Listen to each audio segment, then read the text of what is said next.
Bus route से start करने वाले हैं। पिछली बार आपको डायग्राम ढंग से नहीं दिखे होंगे।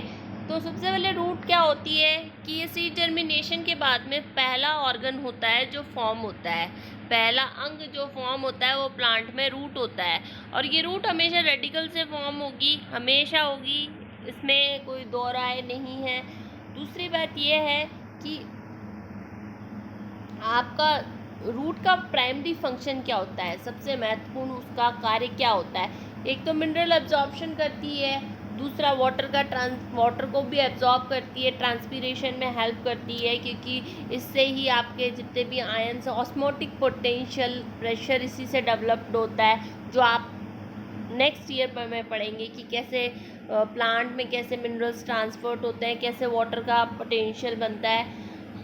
देन ये अर्थ सरफेस पे प्लांट को फिक्स करती है, एंकॉर्ज का काम करती है, मतलब पकड़े रहने का काम करती है। कि आपने देखा होगा कि हम सबसे ज़्यादा बोलते हैं कि पेड़ लगाओ पेड़ लगाओ, क्यों लगाओ पेड़। पेड़ का सबसे महत्वपूर्ण कार्य ये होता है कि ये सॉइल को पकड़ के रखता है, इसको बाइंड करके रहता है, इसकी बाइंडिंग कैपेसिटी बहुत अच्छी होती है, जिसके कारण क्या होती है आपकी सॉइल इरोजन कम होता है।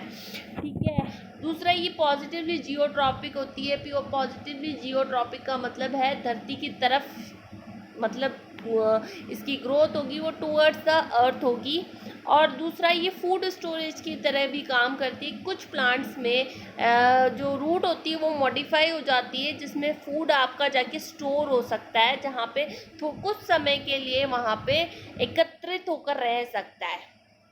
और हम उन रूट्स को खाते भी हैं, जैसे हम मूली खाते हैं, गाजर खाते हैं, वो बेसिकली क्या है, रूट्स हैं। हम उसका रिजर्व फूड को हम ले रहे हैं और उसको हमारी अदर एनर्जी में कन्वर्ट कर रहे हैं। डाइकॉट में मोस्टली टैप रूट होती है। डाइकॉट का मतलब होता है कि जो जिनमें दो कॉटिलेडन प्रेजेंट होते हैं उसमें टैप रूट प्रेजेंट होगी। टैप रूट का मतलब होगा जिसमें प्राइमरी रूट होगी वो बहुत रेडिकल से फॉर्म होगी, बहुत लंबी होगी, और उसके बाद में सेकेंडरी और टर्शियरी रूट्स फॉर्म होगी। और मोनोकोट में फाइब्रस रूट होती है। फाइब्रस रूट होती है जो प्राइमरी रूट रेडिकल के अलावा जिन अदर उससे पार्ट से बनती है उसको हम फाइब्रस रूट बोलते हैं, जो एक एडवेंटिशियस रूट का एक मॉडिफिकेशन भी है। अब जो आपको फर्स्ट डायग्राम दिख रहा है जो मैंने बनाया है, वो एक रूट का टाइप है, उसको हम बोलते हैं फ्यूसिफॉर्म रूट। फ्यूसिफॉर्म रूट का क्या पहचान होता है कि वो मिडिल में, बीच में से फूला हुआ होगा और ऊपर से और नीचे से थोड़ा सा पतला होगा, तो उसको हम फ्यूसिफॉर्म रूट कहते हैं। अब आप इसमें देख रहे हैं जैसे इसमें रेडिकल लीव्स लिखे हुए हैं, फ्लैशी टैप रूट, और नीचे वाली जो इसके साइड से निकली हुई वो इसकी सेकेंडरी रूट्स है। तो आपका फ्यूसिफॉर्म का कौन सा एग्जाम्पल हो गया, that is reddish. Then second है आपकी कॉनिकल रूट। ये वाली आपकी रूट है कॉनिकल रूट। इसमें क्या है, अपर साइड इसका थोड़ा मोटा है और नीचे एकदम आपका पतला होता जा रहा है, एज ए कोन की तरह शेप फॉर्म हो रही है। आपने जैसे इसे मतलब यूज खाया भी होगा, ये है आपकी कैरेट, जिसको हम बोलते हैं कॉनिकल रूट। अब थर्ड एग्जाम्पल है, उसको बोलते हैं हम नेपीफॉर्म रूट। ठीक है। ये होती है सलजम। सलजम क्या होगी कि एक बल्बस स्ट्रक्चर, मतलब गोलनुमा संरचना होगी, उसको हम बोलेंगे नेपीफॉर्म रूट। अब रूट का मेनली फंक्शन क्या होता है कि रूट में आपका एक्टिव मेरिस्टेमेटिक रीजन प्रेजेंट होता है, और ये एक थिम्बल लाइक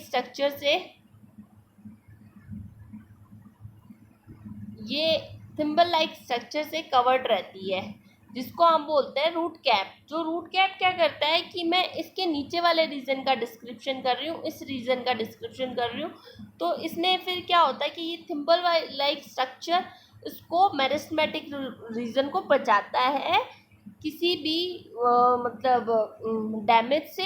दूसरा, यहाँ पे actively growing meristematic cells present होती है। उसके बाद में आपका आता है जोन ऑफ इलोंगेशन, देन आता है आपका जोन ऑफ मैचुरेशन। अब आप पूछेंगे कि जॉन ऑफ इलोंगेशन और मैचुरेशन में क्या अंतर होता है। जॉन ऑफ इलोंगेशन में जो सेल्स होती है वो मेरिस्टेमेटिक मतलब एक्टिवली डिवाइड होने के बाद में आती है, और ये अनडिफ्रेंशिएशन से डिफ्रेंशिएशन की ओर जारी होती है। उसमें क्या होता है कि सेल्स थोड़ी साइज में बड़ी होंगी, उसके बाद में वो पर्टिकुलर लेयर में असाइन होगी। कुछ आउटर लेयर एपिडर्मिस बनाएगी, इनर लेयर कॉर्टेक्स, देन अंदर वाली वस्कुलर बंडल। उसके बाद में आपका होगा जोन ऑफ मैचुरेशन, जहाँ पे सेल्स पूरी तरीके से डिफ्रेंशिएटेड हो जाएगी, और डिफ्रेंशिएटेड होकर जो आउटर लेयर होगी एपिडर्मिस से आपके रूट हेयर्स ओरिजिनेट होंगे। जो रूट हेयर्स बाद में आपके बायोलॉजिकल नाइट्रोजन फिक्सेशन का भी काम करते हैं। इन सब लेग्यूमिनस प्लांट और अदर प्लांट्स अदर पार्ट में ये मिनरल्स अब्जॉर्प्शन का काम करते हैं, और ये प्लांट का सरफेस एरिया को इंक्रीज करते हैं। ठीक है। अब ये दूसरी टाइप्स ऑफ रूट है। ये है तो रूट, पर ये क्या है, प्राइमरी रूट जो आपकी रेडिकल से ना फॉर्म होकर सेकेंडरी और टर्शियरी रूट से फॉर्म हुई है। और दूसरी ये क्या है कि ये स्टेम से भी ओरिजिनेट हो जाती है। इससे ज़रूरी नहीं है ये रेडिकल से फॉर्म हो, ये स्टेम से भी ओरिजिनेट हो जाती है, जिसको हम बोलते हैं एडवेंटिशियस रूट। ठीक है। अब सबसे फर्स्ट एग्जाम्पल आप देख रहे होंगे, आप इस एग्जाम्पल से आप सब फैमिलियर है, दैट इज आलू, दैट इज सोलेनम टुबरसम, जिसको हम बोलते हैं ट्यूबरस रूट। ये क्लस्टर ऑफ रूट्स डेवलप होती है स्टेम नोड्स पे। आपको पता है आलू एक स्टेम मॉडिफिकेशन है, आलू रूट का मॉडिफिकेशन नहीं है, आलू स्टेम है। आलू को आप ढंग से देखेंगे तो उसमें नोड और इंटरनोड प्रेजेंट होते हैं। देन सेकेंड है फेसिकुलेटेड, जहाँ पे क्या होता है क्लस्टर्स ऑफ, यहाँ पे भी आप देख पा रहे हैं जैसे बहुत सारे क्लस्टर्स, बहुत सारे नंबर ऑफ स्वेलन स्ट्रक्चर्स एक ही गुच्छे नुमा एक ही जगह प्रेजेंट है, तो इसको हम बोलेंगे फेसिकुलेटेड रूट्स। थर्ड है आपकी मोनिफॉर्म रूट्स।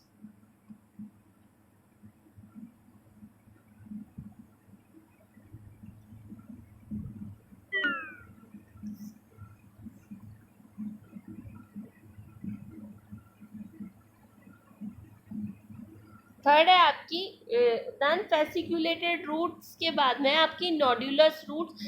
जो लेग्यूमिनस प्लांट्स होते हैं उसमें क्या मतलब उसमें नोड्यूल्स डेवलप हो जाते हैं, और कुछ में क्या होता है रूट्स की एपेक्स गोल गोल संरचना बना देती हैं, उसको हम बोलते हैं नोड्यूलस। जो आपकी होती है कुरकुमा अमाडा, जो आपकी देसी हल्दी होती है उसमें प्रेजेंट होती है। सेकेंड है आपकी मोनोली फॉर्म रूट, जो अल्टरनेटिव फॉर्म में बीट्स लाइक स्ट्रक्चर होगी, मतलब जो मोटी होगी वो थोड़ी सी जगह छोड़ छोड़ के होगी, जैसे एक मोती नुमा मतलब माला नुमा संरचना बन जाएगी। ये डायोस्फेरा अल्टा में प्रेजेंट होती है। देन आपकी ये टाइप्स ऑफ एरियल रूट्स है। एरियल के कॉन्टेक्ट्स में आने के बाद में ये टाइप्स ऑफ अदर रूट्स हैं। सबसे पहले आपको जैसे डायग्राम में दिख रहा है एक वुड स्ट्रक्चर पे आपकी रूट प्रेजेंट है। ये डायग्राम, ये पिक्चर है ऑर्किड का। ये फोटोज मैंने प्लांट बायोलॉजी की बुक है उससे लिया है। देन इसमें आपकी जो रूट्स हैं वो एक दूसरे प्लांट पे प्रेजेंट है, इसलिए ऐसे प्लांट्स को हम एपीफाइट्स बोलते हैं। एपीफाइट्स का मतलब होता है एक प्लांट जो दूसरे प्लांट पे आश्रित है, सिर्फ सपोर्ट के लिए, नरिशमेंट नहीं ले रहा है, ओनली सपोर्ट के लिए सपोर्ट ले रहा है ये। तो ये एक तरह का म्यूचुअल कमेंसिलिज्म हो गया है। अब इसमें क्या है कि जो रूट्स की लेयर है, आउटर लेयर को हम बोलते हैं वेलामन। इन वेलामन का क्या फंक्शन होता है कि ये हाइग्रोस्कोपिक इन नेचर होती है। हाइग्रोस्कोपिक का मतलब ये एटमॉस्फेयर से आपका वाटर को इजीली एब्जॉर्ब कर पाएगी। ठीक है। तो ये आपका ऑर्किड प्लांट है जो दूसरे प्लांट पे अटैच करके अपने आप को सरवाइव कर रहा है। सेकेंड डायग्राम आपका है that is mycorrhiza. Mycorrhiza is a mutual association जो होता है फंजाई और हायर प्लांट्स में। सबसे पहले आपका एक्टोमाइकोराइजा का मैं बता रही हूँ। उसमें क्या होगा कि माइसीनियम फंजाई फॉर्म होगा, और वो क्या करेगा रूट के अंदर by with the help of root hairs and epidermis अंदर जाके अंदर ये अपनी पूरा माइसीलियम अंदर फैला देगा और ये हॉस्टोरिया की मदद से नरिशमेंट लेगा और प्लांट्स को ये क्या प्रोवाइड करेगा, मिनरल्स। अब ये बताओ इसका सबसे बेस्ट एडवांटेज प्लांट को ये होता है कि जिन प्लांट्स में रूट हेयर्स नहीं फॉर्म होते हैं उन प्लांट्स में एक तरीके से ये अडेप्टेशन हो गया है कि फंजाई और रूट्स साथ में रहने लगे हैं। तो प्लांट को बेनिफिट ये होता है कि उसको न्यूट्रिएंट्स मिल जाते हैं और इंस्टेड ऑफ फंजाई को बेनिफिट ये होता है कि उसको फूड मिल जाता है। ठीक है, देन आपकी है एंडोट्रॉपिक। एंडोट्रॉपिक माइकोराइजा में आपकी जो सेल होगी, हाइफी होगी, वो सेल के अंदर कंप्लीटली एम्बेडेड हो जाएगी और सेल को अंदर से जाके पूरा पूरा साइटोप्लाज्म में उसका हाइफी बन जाएगा, उसको हम बोलेंगे एंडोट्रॉपिक। सेकेंड होता है वस्कुलर एबस्कुलर माइकोराइजा, जो अंदर जाके वेसिकल्स फॉर्म कर देते हैं, रूट के अंदर जाके वेसिकल्स और उसमें थोड़ी जड़नुमा संरचना फॉर्म कर देते हैं, उसको बोलते हैं वस्कुलर एबस्कुलर माइकोराइजा। सेकेंड आप देख रहे हैं दैट इज ये बरगद का पेड़ है। तो इसमें क्या है, जो हॉरिजॉन्टल ब्रांचेस से रूट्स ओरिजिनेट हो गई है, इनको हम बोलते हैं प्रॉप रूट्स। ये प्रॉप रूट क्या करती है, प्लांट को सपोर्ट प्रोवाइड कराती है, बट ये एरियल इन नेचर है। आप देख पा रहे होंगे कि ये सारी एरियल है। तो ये फ्यूकस ब्लाइंगेसिस में प्रेजेंट होती है। सेकंड है शिल्थ रूट। शिल्थ रूट होती है वो आपके नोड से प्रेजेंट आएंगी और नोड पे आकर ये बहुत सारी संरचनाएं बना देंगी। जो एक प्लांट होता है पेंडनस, उसमें प्रेजेंट होती है, जिसको स्क्रू पाइन भी बोलते हैं। सेकेंड आपने ये प्लांट देख रहे हैं, ये सारी आपका मैंग्रूव्स है। मैंग्रूव्स मोस्टली सॉल्टी एरिया में प्रेजेंट होते हैं। इसमें रूट का मॉडिफिकेशन होता है, रूट अंदर सरफेस मतलब अंदर अर्थ ना प्रेजेंट होकर अपर अबव आ जाती है। आप देख पा रहे हैं कि इसमें जितनी भी रूट्स हैं ये सब ऊपर आई हुई है।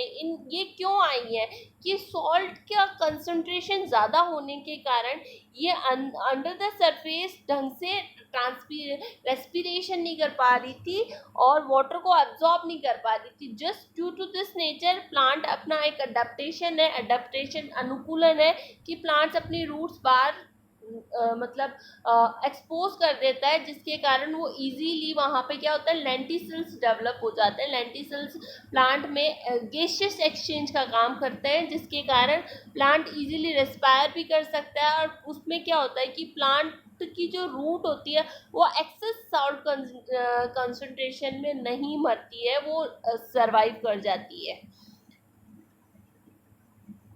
ये आपकी स्टेम्स हैं। स्टेम का सबसे बड़ा करेक्टर नोड और इंटरनोड प्रेजेंट होंगे और इसमें लीव्स प्रेजेंट होगी और एक्सिलरी साइड पे आपकी बर्ड्स प्रेजेंट होगी।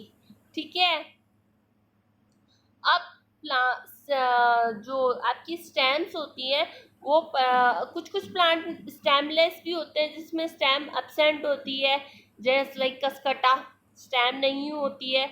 और कुछ में बहुत ज़्यादा मतलब रिड्यूस हो जाती है, उसको बोलते हैं स्कैप। जैसे अनियन में एकदम स्टेम रिड्यूस हो जाती है। कुछ होती है वो, उसमें क्या होता है कि स्टेम होता है वो काफ़ी प्रोमिनेंट होता है, जिसको बोलते हैं अर्बोरेसेंट। जिसमें वुडी जो मेन ट्रंक होता है वो काफ़ी स्ट्रॉन्ग होता है, काफ़ी वेट बियर करने वाला होता है। दूसरा होता है असेंडिंग। असेंडिंग का मतलब स्टेम जब ऊपर की तरफ ग्रो करे तो उसको असेंडिंग बोलते हैं। और उसके बाहर की तरफ बार्क प्रेजेंट होती है। बार्क को हम हिंदी में छाल बोलते हैं, जो मतलब वो स्मूथ भी हो सकती है, रफ भी हो सकती है और सर्कुलर रिंग्ड भी हो सकती है। अब बार्क के ऊपर छोटी छोटी बड प्रेजेंट होती है। बड क्या होती है, बड में स्ट्रॉन्ग शॉर्ट एम्ब्रियोनिक स्टेम होती है, जो लेटर ऑन लीव्स या ब्रांचेस या कोई भी स्ट्रक्चर फॉर्म करती है, जो प्लांट के लिए एसेंशियल होता है। अब आपकी स्टेम अलग अलग टाइप की है। जैसे सबसे पहले हम लेते हैं आपकी सब एरियल। सब एरियल में जो होती है वो पेरेनियल प्लांट में प्रेजेंट होती है। पेरेनियल जो जिनका लाइफ टाइम बहुत बड़ा होता है। सबसे पहला एग्जाम्पल है रनर। रनर का एग्जाम्पल होता है स्ट्रॉबेरी प्लांट में, जैसे आप देख पा रहे हैं कि इसमें जो एक पॉइंट है वहाँ रूट आ गया, और दूसरा यदि स्टेम दूसरे जगह जाके एक दूसरे प्लांट को ग्रो करता है उसको बोलते हैं हम रनर। ठीक है, इसमें क्या होता है कि जो इसका इंटरनोड होता है वो बहुत लॉन्ग हो जाता है, ये वाला इंटरनोड है ये बहुत लंबा हो जाता है, और ये क्या करता है ग्राउंड पे ट्रेल करता है, मतलब रेंगता हुआ जाता है, और ये मोस्टली ऑक्जेलिस में और साइनोडॉन में प्रेजेंट होता है। दूसरा आपका एग्जाम्पल है सोबल। सोबल भी रनर की तरह ही होता है, जो आपके गन्ने के प्लांट में प्रेजेंट होता है। गन्ने के प्लांट में भी ऐसे ही मतलब जो जो होता है मतलब नीचे वाला पार्ट होता है वो इलोंगेटेड हो जाता है, और वो क्या करता है दूसरी जगह न्यू प्लांटेड फॉर्म होता कर सकता है। तीसरा एग्जाम्पल है आपका शक्कर। रनर की तरह ये भी अंडरग्राउंड होता है, और ये नीचे जाके अलग अलग पार्ट पे, जैसे इसमें देखो आप 3 प्लांट लगे हुए हैं, हर पार्ट में अलग रूट्स इसने ओरिजिनेट कर दिए। जहाँ पे भी ये अर्थ के कांटेक्ट में आएगा ये अपनी रूट्स फॉर्म कर देगा, जो होता है मैथ। इसका एग्जाम्पल है मैंथा अर्वेंसिस। फिफ्थ एग्जाम्पल है आपका ऑफसेट। ऑफसेट होता है वाटर हाइकिन, जिसे इकोनिया में प्रेजेंट होता है। इसमें जो ये इंटरनोड होता है बड़ा होता है, और उसके नीचे दिख रहे हैं ये आपको रूट पॉकेट्स प्रेजेंट है। इसमें ये रूट से तो मतलब इसका इंटरनोड में ज़्यादा डिस्टेंस नहीं होती, कम डिस्टेंस होती है, बट ये एक्वाटिक प्लांट में प्रेजेंट होता है। अब ये आपकी सबटेरेनियन मतलब अंडरग्राउंड, सबटेरेनियन, इसमें वीक आपकी जो वीक स्टेम है वो किस तरीके से अर्थ सरफेस पे प्रेजेंट होती है। सबसे फर्स्ट एग्जांपल हमने देख रहा है क्रीपर। क्रीपर मतलब जो रेंगता है, जो एकदम ग्राउंड के क्लोज रहेगी, और इसमें रूटिंग होगी नोड्स पे, जैसे ऑक्जेलिक्स में। सेकेंड है ट्रेलर, आपने देखी होगी, ये तो अभी अपने बारिश में खूब सारे ऐसे प्लांट्स लगे हुए हैं, ये भी अर्थ सरफेस पे रहेगी, पर ये सारी प्रोस्ट्रेट रहती है, मतलब खड़ी रहती हैं, ऊपर आके थोड़ा सा सरफेस पे आके एकदम स्ट्रेट होने की कोशिश करेंगी, और ये थोड़ा सा जगह तो इसका एकदम धरती के पैरेलल ग्रो करेगा और थोड़ा सा ऊपर आएगा। ठीक है, इसका एग्जाम्पल होता है प्रोटोल्यूका। सेकंड है आपकी क्लाइंबर। क्लाइंबर क्या करती है, वीक होती है, और तो प्लांट के पूरी तरफ ऐसे रोल हो जाती है, और ताकि इसकी जो लीव्स है वो सनलाइट के डिस्प्ले में आ सकती है। जैसे यहाँ पे एग्जाम्पल हमने ये आप देख पा रहे हैं, ये है आपकी टिनोस्पोरा। सेकंड है ट्विनर। ट्विनर में स्टेम कॉइलिंग होती है, पर इसमें ट्विनर में क्या होती है, स्टेम इसकी बहुत ज़्यादा पतली है, आप देख पा रहे हैं इसमें बहुत ज़्यादा पतली इसकी स्टेम है। और दूसरा क्या होती है कि इसमें छोटे छोटे मतलब गोलनुमा सिलेंड्रिकल स्ट्रक्चर भी फॉर्म हो जाते हैं, ताकि ये और अच्छे से इस प्लांट को सपोर्ट प्रोवाइड करवा सके।